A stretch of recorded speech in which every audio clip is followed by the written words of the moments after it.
Okay, any questions before we begin about anything in your life? Anything we talked about? Okay. Over the past several sessions, we've gone through the 39 melachot, the 39 prohibited categories of labor. We've also talked about some general principles that apply to all of them, right? In order to violate one of the 39 principal melachot, 39 categories of labor, one has to do the action constructively, in an enduring way, for the intent of the sort of standard outcome desired, and if using the conventional way in which the action is done, and if any of these conditions are not there, are absent, then the action is not has not been a melacha per se. A classic textbook example, biblical violation, still forbidden usually, rabbinically, but once it's a rabbinic prohibition instead of an actual biblical prohibition, there are all sorts of extenuating circumstances that we might factor in cases of great loss, in cases of pain, for the sake of someone who's sick, et cetera, et cetera. Okay, so that's we talked about all of that. The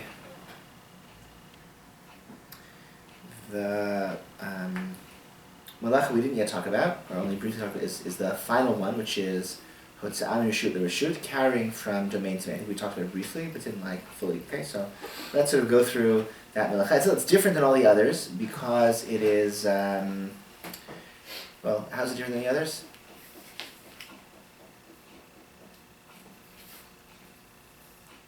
I think it's different than the okay.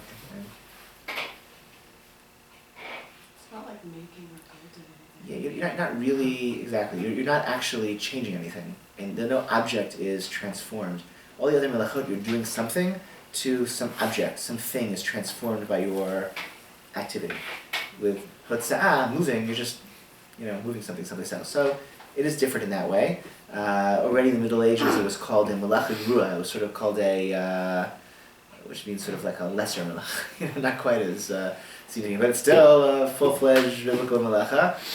But we have, for a long time, some Jews have not taken it as seriously as they should. But you should all know it's a real melacha.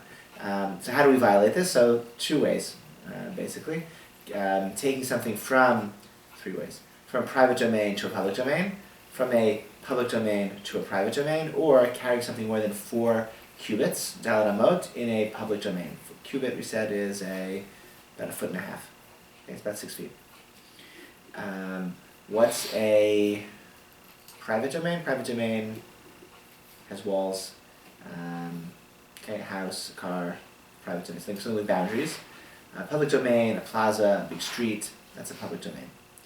Now, it turns out actually that there are specific definitions to qualify as a public domain, that very few spaces that we would consider a public domain actually are public domains, like these regulations. And one of the regulations has to have a straight, thoroughfare that goes from one end of the city to the other without any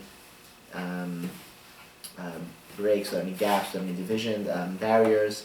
Has to be a thoroughfare with 600,000 people present at one time, and the sort of definitions that have accrued over time in halachic literature for what you need in order for something to really qualify biblically as a public domain result in the outcome of there being almost no actual public domains anymore in our major urban areas, given the way that we design public spaces now.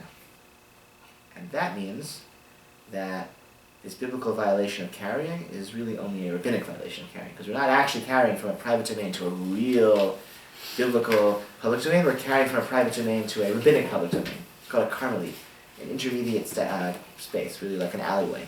And our streets, even the big ones, are defined halakhically as alleyways, not full public domains. And so carrying in these types of public spaces, or from a private space to a public space of that sort, or more than 4 cubits in a public space of that sort, is only a rabbinic violation. Once there's a rabbinic violation, then all sorts of extenuating circumstances come into play. Most importantly, we have the institution of the Eruv, which allows us to carry in these rabbinic public domains. The Eruv does not allow us to violate a biblical prohibition. It allows us to, there's a rabbinic prohibition to carry in these sort of intermediate public spaces, and the Eruv is a way to counteract that rabbinic prohibition. What's the theory behind an Eruv? How does an Eruv work? Basically, if you can imagine, let's say two homes that share a common courtyard, enclosed by one fence. So there's the private domain, my private domain, there's your private domain, and there's a space in between, a shared space in between, that is owned by really neither of us. So I take some of my food and I put it in your house. And we say, I have some of my food in your house, and so therefore, I can come into your home. You're giving me permission to come into your home to access my food, and since I can come into your home to access my food, then obviously you can come into my home if you'd like. And in that way, we've combined our two homes, and then the space in between that we share also is like this common reshut, this common domain, and the two private homes and the courtyard in between, bounded by walls, then becomes one domain, and we can carry on all of those areas on Shabbat. That's like the simplest way, mechanism in Eruv. So if you just take that and you expand it, not just two homes with one courtyard, but thousands of homes in an entire neighborhood, that's what a municipal Eruv basically is. There is in fact food that is owned in common, that serves as the heart of the Eruv. That food happens to be a box of matzah in my office. That belongs to everyone, okay? And that's like the heart of the Eruv.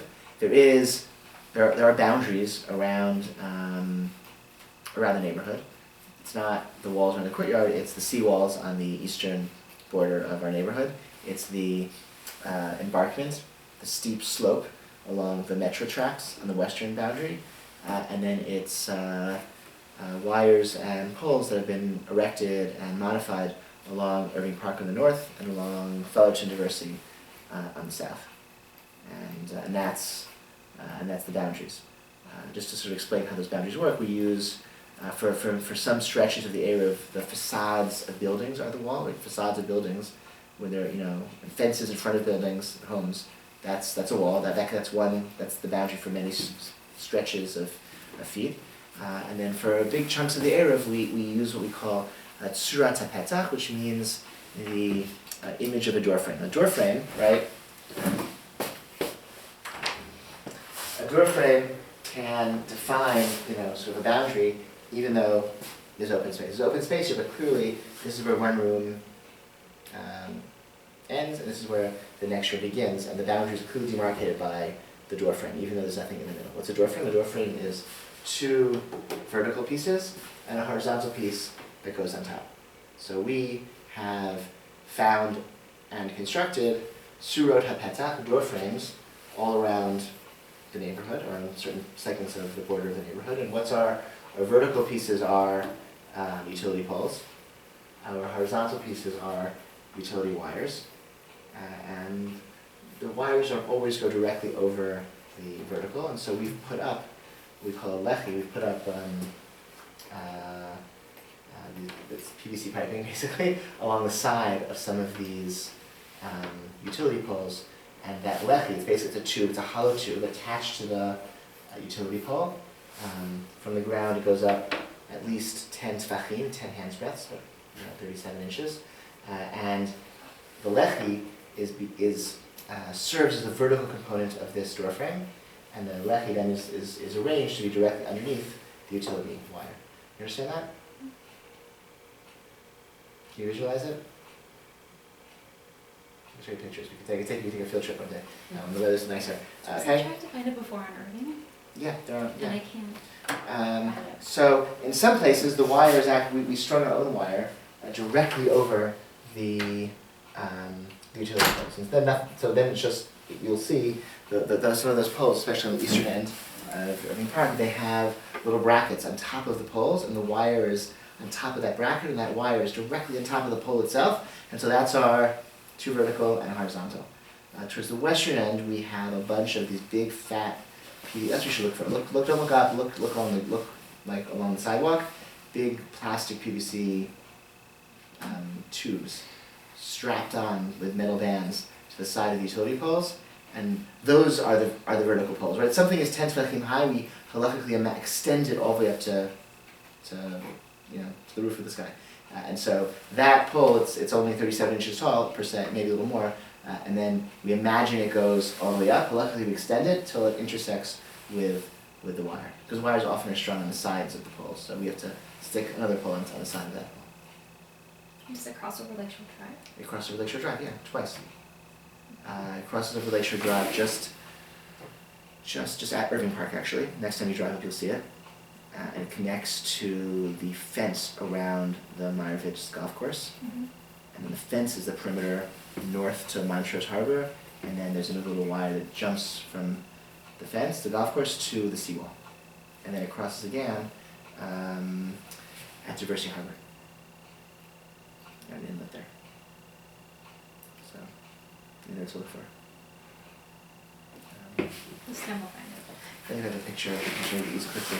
I don't know if I have a picture of this Erev, but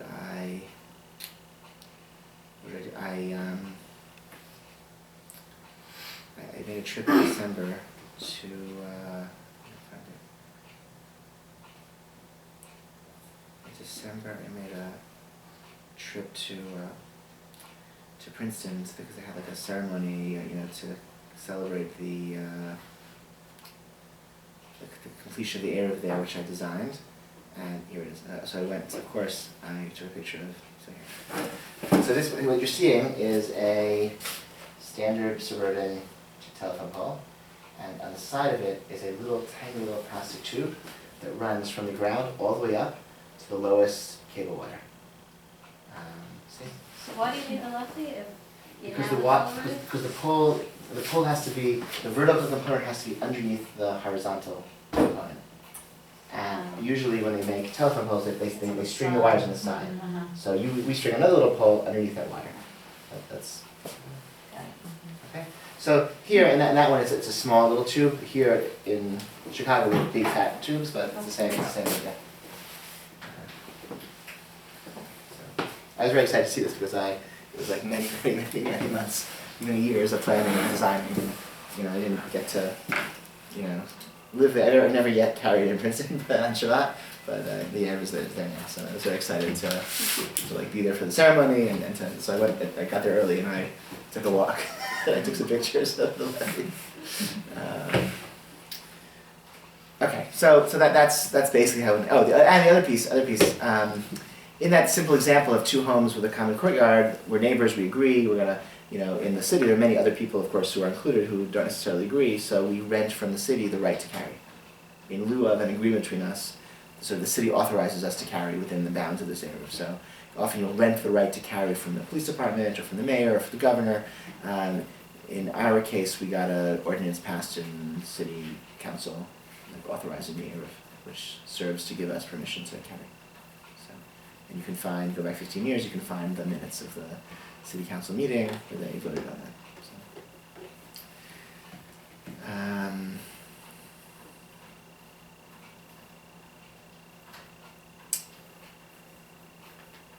Where there is no Erev, you can't carry. So what do you do? How do you, so that you are allowed to wear clothing, obviously, or not obviously, right? You can also wear jewelry. The distinction is you can't, wristwatches are sort of an interesting, as a wristwatch, am I carrying a watch or is this a piece of jewelry that I'm wearing? When wristwatches were invented? During World War I, they were worn by pilots during World War I. So that's when they became popular. That's when they were invented, that's when they became popular. So it's a relatively new question. So basically wristwatches have come to be understood as jewelry, as adornment. You can wear a wristwatch, but because it looks very nice, and even if it didn't tell time, you might wear it anyway, because it kind of looks like it looks nice. But that's sort of the distinction we're trying. Glasses are permissible to wear. It's come to be seen as just like you're not carrying them on your face, you're wearing them. Okay.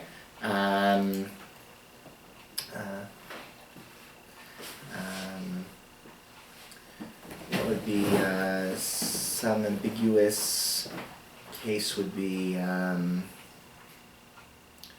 The Mishnah talks about wearing weapons, and a shield, and you're also, sort of like decorative, which Rabbi Eliezer in the Mishnah says, well, that's decoration too. That's like jewelry. And the sages say, no, it's not jewelry, because weapons are degrading, it's not actually, even though in your fancy dress uniform, it's still not considered appropriate. You can't wear it, it's still carrying on Shabbat, not wearing on Shabbat, it's not jewelry. Here, of course, sometimes people wear plastic hat covers, on Shabbat. Like you want to protect your hat, so you put like a little plastic bag. I don't know if you've ever seen that. If you've never seen it, I don't know. You've seen it. So that could be a problem because there you're not wearing it to protect. You're not wearing it to protect yourself. You're really wearing it to protect your hat. And so maybe it's not clothing. Maybe it's just like you're carrying this plastic bag, right? So that's actually subject to some halakhic controversy. Whatever. Another more, keys are an issue. So we've got keys. So you can find, they're called Shabbos belts, special belts where the key is, I should write you mine. The keys are incorporated into the belt itself. There are two ways, I'll show you. Pardon me, I'll show you. There are two ways that this can work. One, you could buy belts where there's a segment in the back of the belt missing, and the key is somehow part of like a chain that is keeping the belt on. So that it's not, you're not carrying it around your waist. The key itself becomes something integral to keep the belt on. The more common one I have a Shabbos belt where this thing, I don't know what this is called. It's called like a prong, maybe. This thing comes off, and you stick your key in place of it. And so the key becomes, again, an integral part of the buckle, and again, you're not carrying the key around your waist, you're like wearing it as a functional part of your belt. There is no product like a Shabbos belt for women. There are earrings that you could hang the key. Yeah, so it would have to be ornamental. If you polish the key so it looked nice, then you could wear it as earrings, but it would have to be like ornamental. So the question would be, if it were to key to your home, would you wear it? Mm-hmm. So if it looks that nice, then a key earring is fine. Or a necklace, carrying a key on a chain around your neck, is the key so good looking? Is that the look you're going for? That even if it didn't open your door, you would still go wear it? If yes, then that's fine. If not, then you're just carrying it around your neck. That's not jewelry. What you can do though is have the key be part of your, if you attach the key not as like a pendant, but as a link in the chain. Like you loop the two parts of the chain in the key itself, then the key isn't the ornamental part of the necklace, the key is the business side of the necklace. Maybe you have a pin where the key is like part of the magnetic system that keeps it, on your shirt or whatever. That could work.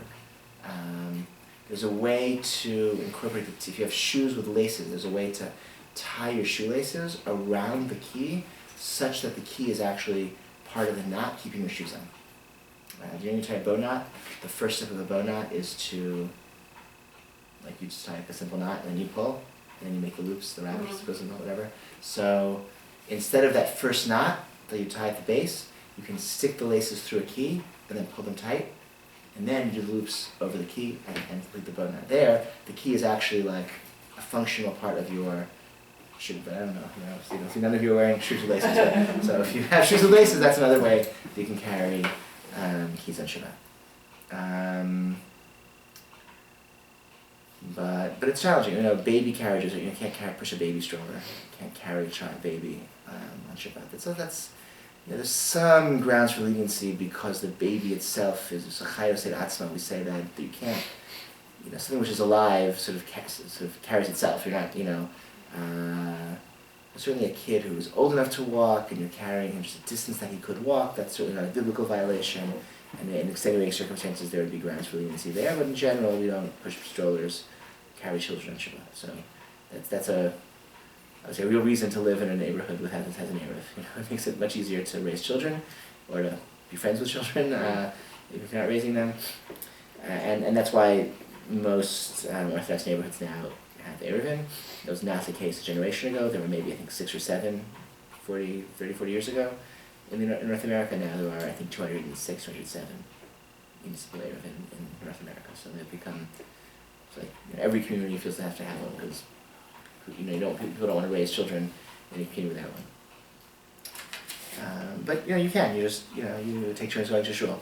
Like parents take turns going to shul, or you stay home more.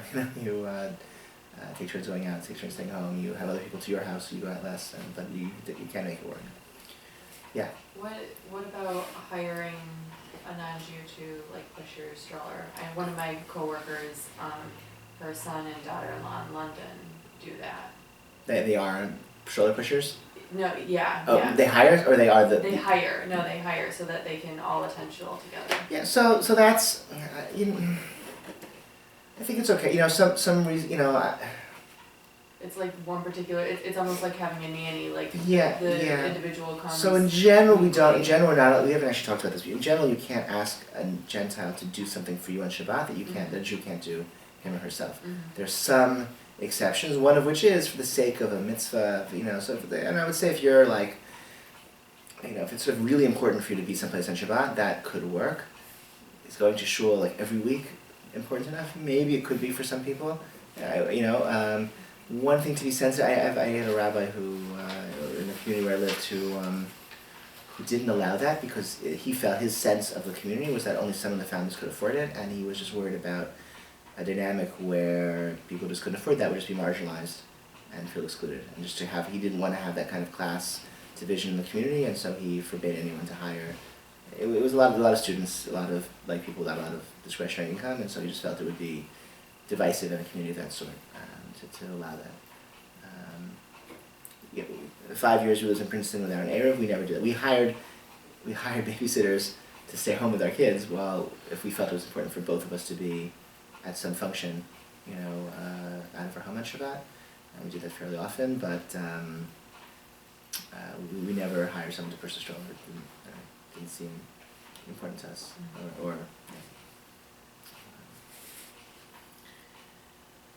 If you mistakenly, let's say, if you mistakenly realize that you're carrying something, here's another little piece of, okay? If you're walking in a place that an Erev, and all of a sudden you put your hands, oh my gosh, I have this crumpled tissue in my pocket, or I forgot I have this, piece of chewing gum. So, in such a situation, the instinct is to freeze right where you are. That is wrong. Don't freeze. Because if you keep walking, you won't complete the melacha. Because the melacha of carrying is defined as lifting something up in one place, transporting it, and then placing it down in another place. So you just go back home and put it So if back you where it came can, from? you can keep walking back to where you came from. If that's infeasible, you keep walking until you get to some other private domain, and you never place it down in a public domain. If you freeze, that's placing. So if you keep walking, until you can empty your pocket in some better, then that's what you do. But in fact, you should check your pockets before Shabbat starts, and that's even in the Mishnah. The Mishnah says, you're supposed to, check your clothing before Shabbat starts, lest you end up carrying something unwittingly. We actually talked about that with the last class, and I thought about it the Saturday before we were leaving for shul in the morning, and I checked my coat pocket and I had 4 pens in there, and I was like, oh, There you are, thanks, okay. I should leave at home. Exactly, good. It was Okay. funny. Terrific, okay. The more you know, right?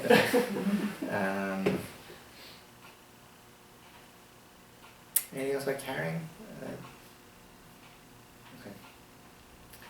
Hotels are interesting. Just say hotels or rental units are sort of interesting case because can you carry from your apartment to the common area, from the common area to your apartment?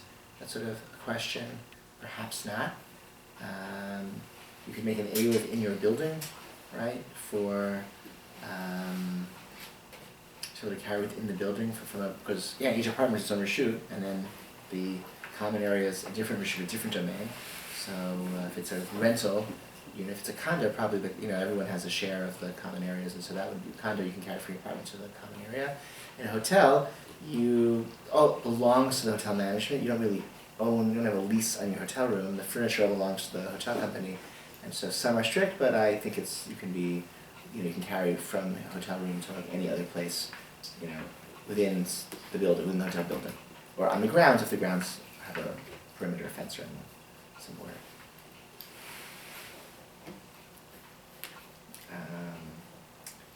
In addition, I think we may have talked about this thing called Tchum Shabbat. We don't walk more than 2,000 cubits outside of a town on Shabbat, in any direction. So this, in a city or in a developed area, this never comes up, but like sometimes in the countryside, where there's like a clearly, here's the village, here's the kibbutz, whatever, here's where, and then there's like just, it ends, and then there's like the wild blue yonder. So you can't walk more than 2,000 amot, which is like again like about 3,000 feet, from the perimeter of the town in any direction.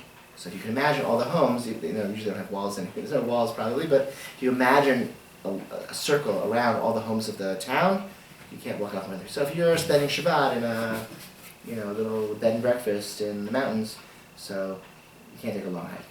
You can sit outdoors, you can take a little stroll, but you can't walk more than 3,000 feet in any direction, so you're probably not going to get, it's not a hiking day, it's not a day for long walks. You can take a long walk inside of, if it's a settled area, without a clear boundary, then you can walk, So what if you're like a house in the country, there is no town, like you can't see any town, you're not in a town to begin with? Yeah, so then you only have your 2,000 amot from that house.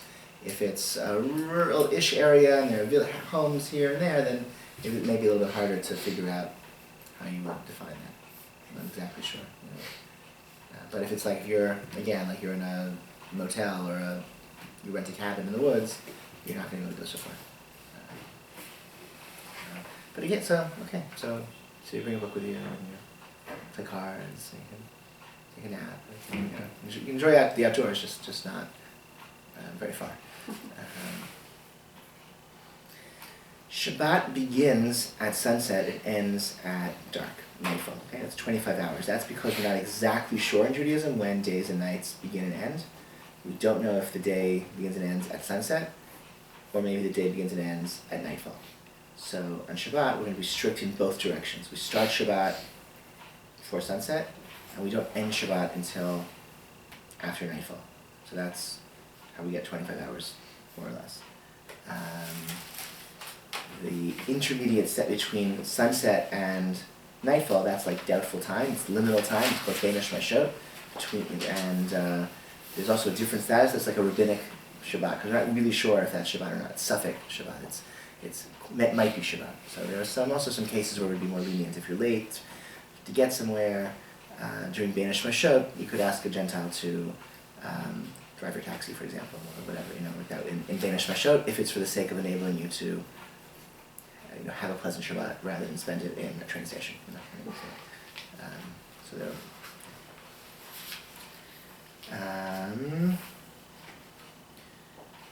Finally, we spoke about weeks ago, the positive mitzvah of Shabbat on a personal level, right? To recite or to hear Kiddush Friday night, to have 3 Shabbat meals, it's at least 2 of them with, motzi with 2 challah rolls, intact challah rolls before the meals begin Friday night, Saturday morning, Saturday lunch, and then, Saturday afternoon. Those are the personal obligations. But also, like this is a communal element of Shabbat. Like, it's a day when people come to shul. Like, you can come to shul every day, of course, and everyone's welcome to come to shul every day, but coming to shul on Shabbat is sort of extra important. And even in biblical times, it seems that coming together on Shabbat was something people did. Like, the people commemorated sacred times by, coming together in as a community. And so it's, as you've all seen this, right? It's a day when even people who don't make it to shul during the week, make it to shul on Shabbat. We read Torah on Shabbat. That's like, as you know, right? The core components of what we do on Shabbat morning is read the Torah. We also read the Torah Shabbat afternoon a little bit, right? We read the Torah is divided into weekly Torah portions, as you know. Shabbat afternoon we read the beginning of next week's parsha. Each weekly parsha is divided to 7 aliyot, 7 sections. The first aliyah of the next week's parsha, divided into 3 parts, is read at Shabbat Mincha, and then again Monday, Thursday of the coming week. Does that make sense? Okay, yes, okay, maybe you experienced this, okay, but Kriyat Torah reading is a major, like that again, as we come together in prayer, to celebrate, communal time, and Torah reading is, I think, an important, really important part of that. Also Musaf. The Musaf prayer, right? Normally we have 3 prayers a day, Shachar in the morning, Mincha in the afternoon, Mariv at night. On Shabbat and holidays, the biblical holidays, we throw in a Musaf prayer service as well. Because on Shabbat and holidays there was an additional sacrifice that was offered in the temple, right? There was Shachrit corresponds to the morning sacrifice, Mincha to the afternoon sacrifice, Mariv to the burning, cleaning up and burning everything else that was left over at the end of the day, and Musaf on Shabbat and holidays corresponds to the Musafim, the extra animals that were offered as sacrifices, as korbanot, on the special days, as is described in great detail in the Torah itself. So those are like communal elements of like the positive observance of Shabbat. Last thing I'll say about Shabbat is that for weeks and weeks and weeks, I've been telling you that there's no really good, readily available English book on Shabbat Halacha. So that book that I've been waiting for and telling you about, it was published like last week, okay? So you can get it. It's not necessarily available yet here in Chicago. I think they're being shipped over like from Israel, right, from the printer. They're coming to warehouses. They're going to be from the wholesale, from the publisher. They're going to be distributed to booksellers. I don't think Amazon has them yet either. But in a matter of days, they'll be available for sale. I'm going to try to get a couple copies for the shul, and I'm excited about them. So I think that's a good thing. So I would, I'd encourage it. I think Shemirat Shabbat Gehilchata in Hebrew is still, I think, like a classic and is still very reliable and worth reading. The English translation is hard to find now, and it's a little bit outdated in the sense of like just the realia it describes is from like 30, 40 years ago, 50 years ago. So it's just things. There are new things that need to be evaluated. So I think I'm very excited about this. So I sort of encourage you to read it or wait till we buy some copies for the shul and borrow it. But okay. I think we move on to holidays. Okay, so everyone want to take a breather? Everyone ready? Okay, it's late. I'm sorry. We should move on to holidays. Everyone's good. Okay.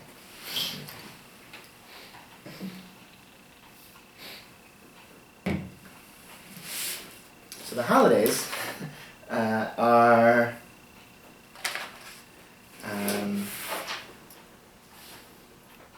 similar to Shabbat in that we're talking about sacred time. Similar to Shabbat in that most of the holidays have restrictions on labor, just like Shabbat, and they're more or less, not more or less, they're less, but they're similar to the restrictions of what we do on Shabbat. But there's some important differences in the holidays. And that comes to the origin of the sanctity of the day. Shabbat is this totally artificial day. I think Jews were among the first to divide time into 7-day periods. It's the only unit of time that has no natural, that corresponds to anything in nature. The day corresponds to the nature. The month corresponds to the nature. The year corresponds to the nature. The week does not. Okay? It's totally we commemorate God's creating of the natural universe by commemorating every 7th day this the fact that God is the author of nature, because it's this unnatural thing to mark. It doesn't exist in nature. It just exists in our commemorating God as creator of the universe. So so the sanctity of the day comes from God having created the world in 6 days and resting on the 7th. The holidays are the product of our partnership with God in making certain times special. The way in which we are partners with God in making certain times special is by declaring the new moon. We read it last week's Torah portion. The very first mitzvah given to the Jewish people is "Achodesh zeh lachem." This month shall be for you the first month. We're still in Egypt. God takes Moses out at night. Says, look at that little sliver of moon in the sky. When you see that, that's when you make a new moon. So it's a natural phenomenon. The moon waxes and wanes, but we are the ones who observe it, and it's our testimony that we've seen the new moon that makes the new moon. So how does this work? How did this work? The rabbis understood the lunation, length of a month, to be 29 days, 12 hours, and 793 out of over 1,080. Okay, 793 chalakim, so it's a little more than 29 and a half days. which means that a month basically has 29 or 30 days, and that's how you get that distinction. So once 29 and a half plus change days had passed from the prior lunation, the court was willing to accept witnesses who would come and say, we saw the moon last night. And if witnesses came and the testimony was upheld and it was deemed credible, then that day would be Rosh Chodesh, would be the new moon, the new month. And if not, then the next day would be. There wasn't this huge range, but the new month either starts today or the following day. And then they would send out, messengers all over the Jewish world saying, Rosh Chodesh is today. Did you ever see the Lord of the Rings where they light those fires on the mountains? So that's what they used to, Okay. I can show you on YouTube a little bit later. Basically they would have people lighting fires on the top of mountains. So I have a big bonfire, and miles away somebody sees the bonfire and he lights a bonfire in his mountain, and that's a way you can you can pass a message. The message would be, it's Rosh Chodesh, it's the new month, which means Rosh Chodesh Nisan means Passover starts in 14 days, right? Etc. Okay. The problem, well, there were two problems that were dealt with. The first problem is that Rosh Hashanah is observed on the 1st of Tishrei.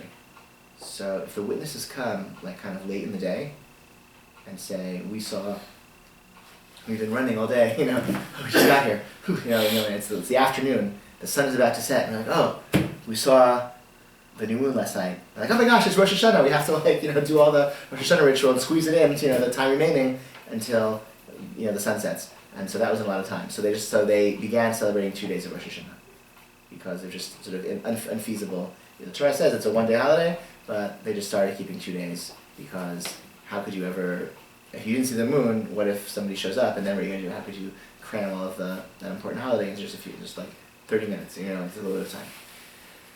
The other problem was that the Jewish communities that lived far away, they just didn't have, it took a long time for the message to get to them, especially because the Samaritans were causing trouble. They would light fires to try to confuse the Jews.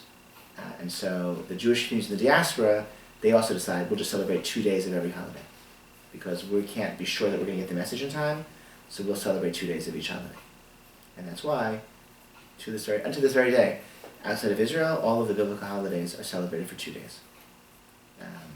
That's the Rabbanan, or That's the Rabbanan. It's or it's a minhag. It really is what. including Rosh Hashanah? Yes. But Rosh Hashanah you do celebrate too in Israel. So Rosh Hashanah, even in Israel, they celebrate 2 days because it's the first day of the month. So even if you're right there in the Beit HaMikdash, the messenger comes, in the afternoon. What are you going to do? Right? So they started doing 2 days of Rosh Hashanah, and so but it's still.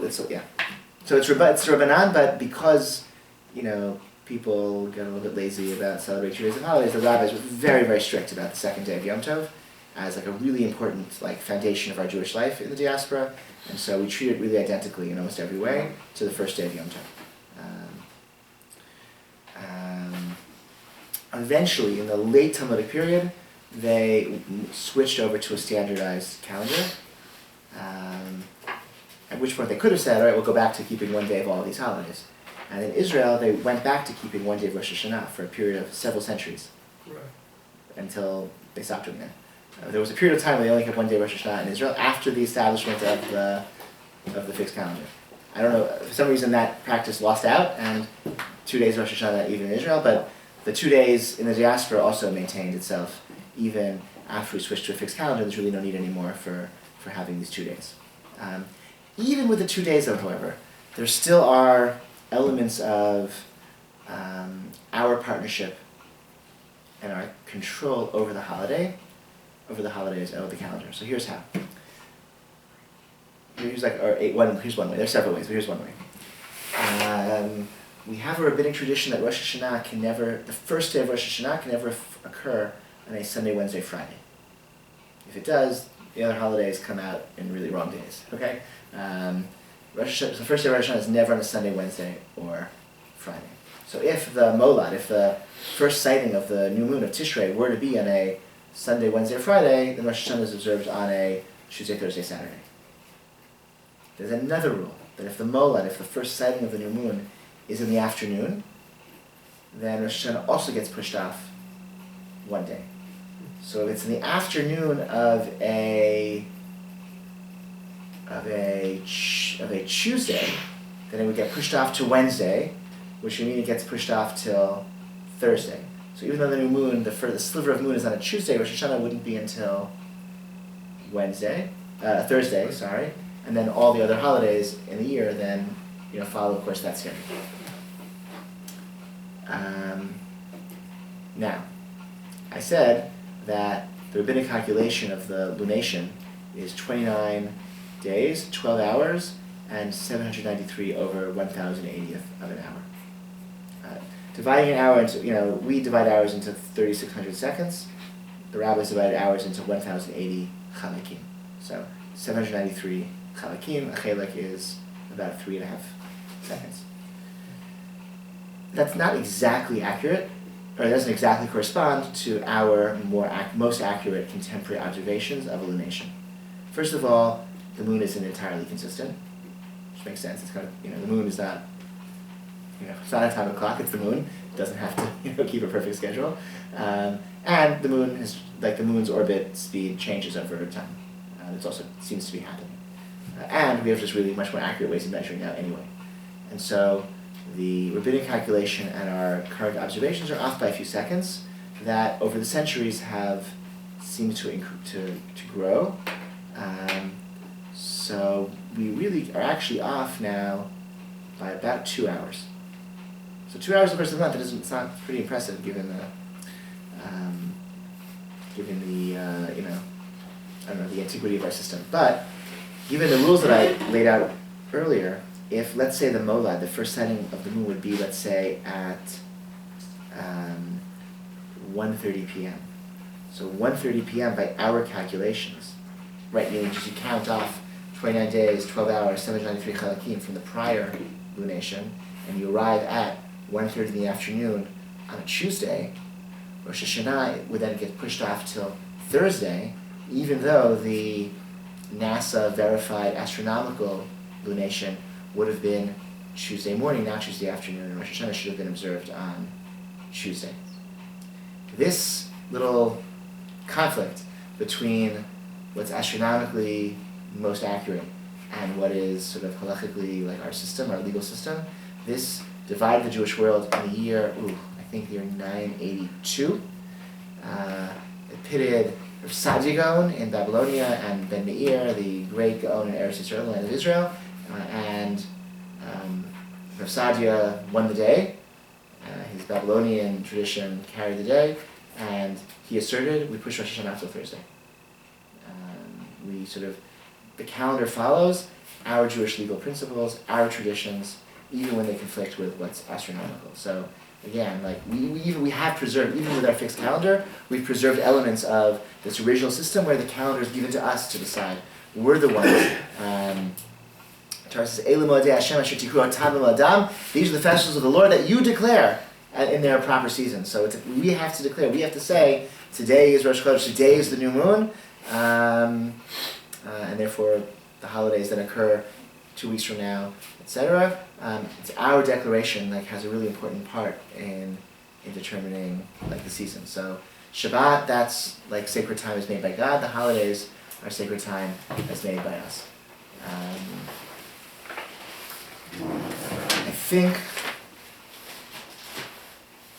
this is a good time to pause, and then let's find the next time to meet. And thank you for. Unless you have any questions on what it is, next Tuesday is the 26th. I cannot be here. The Tuesday after that is the 2nd. And that should work. Okay? So 8 o'clock again on Tuesday the 2nd. Is that good for... Okay.